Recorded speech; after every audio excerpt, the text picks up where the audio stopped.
ভারত বাংলাদেশ সীমান্তে কাঁটাতারের বেড়া নির্মাণের জন্য বিএসএফ এর কাছে ২৭ কিলোমিটার জমি হস্তান্তর করেছে পশ্চিমবঙ্গ সরকার। একই সাথে ঘোষণা করা হয়েছে কড়া অনুপ্রবেশ বিরোধী নীতি, যার অধীনে বাংলাদেশ থেকে অবৈধভাবে যাওয়াদের গ্রেপ্তারের কথা জানান রাজ্যটির মুখ্যমন্ত্রী শুভেন্দু অধিকারী। পশ্চিমবঙ্গের মসনদে বসার মাত্র ২ সপ্তাহের মধ্যে সীমান্ত ইস্যুতে বড় পদক্ষেপ নিল বিজেপি সরকার। ভারত বাংলাদেশ সীমান্তে কাঁটাতারের বেড়া নির্মাণ ও বর্ডার আউটপোস্ট স্থাপনের জন্য প্রথম দফায় ২৭ কিলোমিটার জমি ভারতীয় সীমান্তরক্ষী বাহিনীর হাতে হস্তান্তর করেছে গেরুয়া প্রশাসন।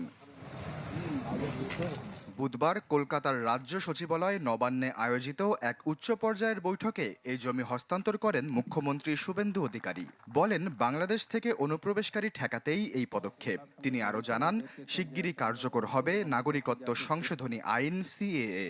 শিশু কন্যাদের নিরাপত্তার প্রশ্নে যে ধরনের অসামাজিক কাজকর্ম আমরা বৃদ্ধি লক্ষ্য করেছি এবং তার সঙ্গে যুক্ত যারা বিভিন্ন সময়ে বিভিন্ন প্রদেশে এবং এই রাজ্যে ধরা পড়েছে, তাদের মধ্যে একটা বড় অংশ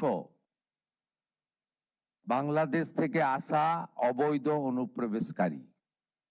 আজ থেকে আমরা এই আইন কার্যকর করলাম।